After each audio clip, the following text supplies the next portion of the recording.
Hai semua anak-anak ibu, selamat pagi, selamat berjumpa kembali kita di pelajaran sosiologi. Ya, kita kemarin sudah menjelaskan bagaimana kita sebagai makhluk individu dan sebagai makhluk sosial diciptakan tidak mampu untuk hidup sendiri, maka kita memerlukan kelompok. Ya, hari ini kita akan mempelajari tentang dasar pembentukan kelompok sosial di dalam masyarakat. Ya, di dalam tugasmu kemarin sudah ibu jelaskan, udah ibu minta coba kamu sebutkan kelompok apa saja yang ada di lingkungan tempat tinggalmu. Udah ada kamu sebutkan dan apa alasannya pembentukannya. Jadi ada beberapa dasar untuk pembentukan kelompok sosial ya. Coba kamu lihat itu gambar, itu banyak tangan ya yang bersatu, dia banyak muka yang menatap. Ada juga ini bentuk gambar keluarga. Pada hari ini kita akan belajar tentang dasar pembentukan. Dasar pembentukan yang pertama yang bisa kita pelajari yaitu faktor kepentingan yang sama. Ya. Apa itu faktor kepentingan yang sama? Jadi untuk di negara-negara maju pada umumnya, di negara-negara maju sering di sana paling penting adalah kepentingan ya. Jadi ada kepentingan ekonomi, ada kepentingan di dalam kehidupan kesehatan, ada kesenian, ada olahraga, ada pariwisata.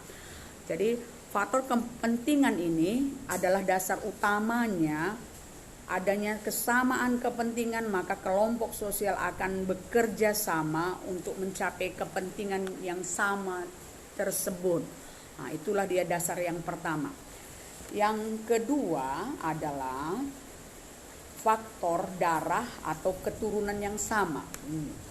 Jadi dia itu satu keturunan. Biasanya kalau sebuah kelompok sosial yang terbentuk atas dasar persamaan keturunan diorientasikan untuk menyambung garis keturunan ya. Jadi kalau seperti orang Batak menarik garis keturunannya dari ayah, itu paternisme namanya. Kalau orang Padang dia menarik garis keturunan dari ibu. Dan kalau suku Jawa dia menarik garis keturunan bilateral, dari kedua belah pihak bisa ditarik. Jadi orang itu membuat kelompok oleh karena dia satu darah, satu keturunan, satu nenek moyang. Ada untuk menyambung bagaimana kelanjutan hubungan persaudaraan, ataupun anggotanya itu akan berkomitmen untuk tetap aktif dalam kelompok sosial untuk menjaga tali persaudaraan agar tidak terputus. Mungkin dengan jalan melakukan pernikahan ya. Itu kamu lihat di gambarnya itu ada ya. Ada yang tarik di garis tarik dari ayah, ada yang ditarik dari garis keturunan ibu, ada yang kedua belah pihak.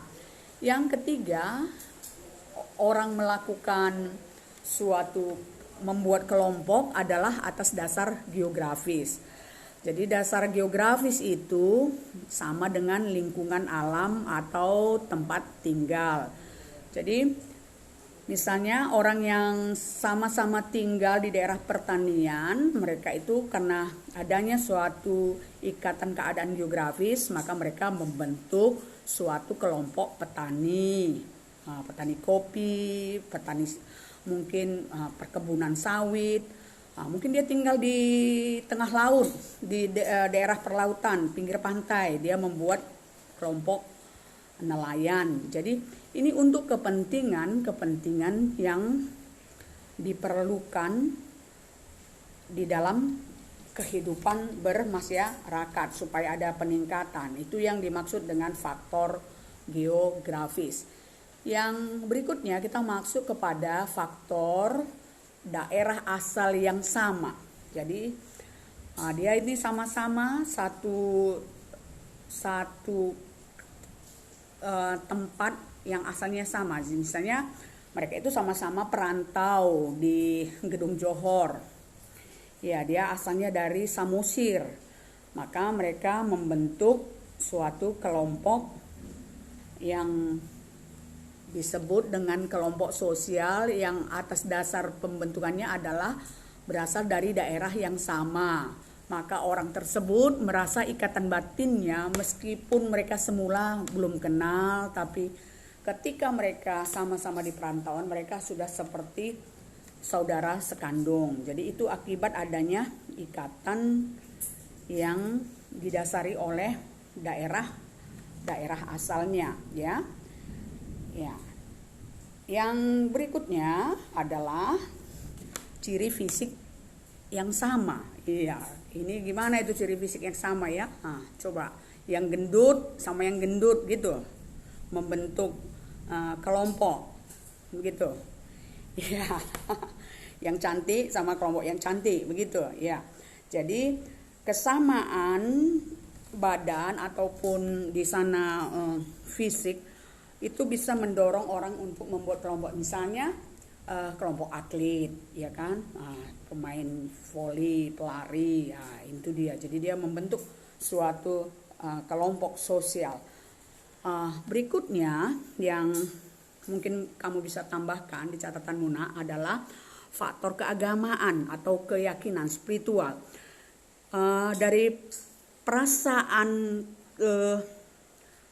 kesamaan kepercayaan, maka orang membentuk kelompok sosial yang disebut dengan pembentukan seperti pembentukan gereja-gereja, aliran-aliran kepercayaan. Ya, kita tahu kalau di Indonesia itu wajib seluruh orang harus beragama. Jadi mau tidak mau, secara sadar atau tidak sadar, orang-orang itu masuk ke dalam suatu kelompok yang disebut dengan kelompok keagamaan, ya. Jadi ada, kalau di negara kita ada 6 kelompok keagamaannya yang diakui, ya kan, gitu.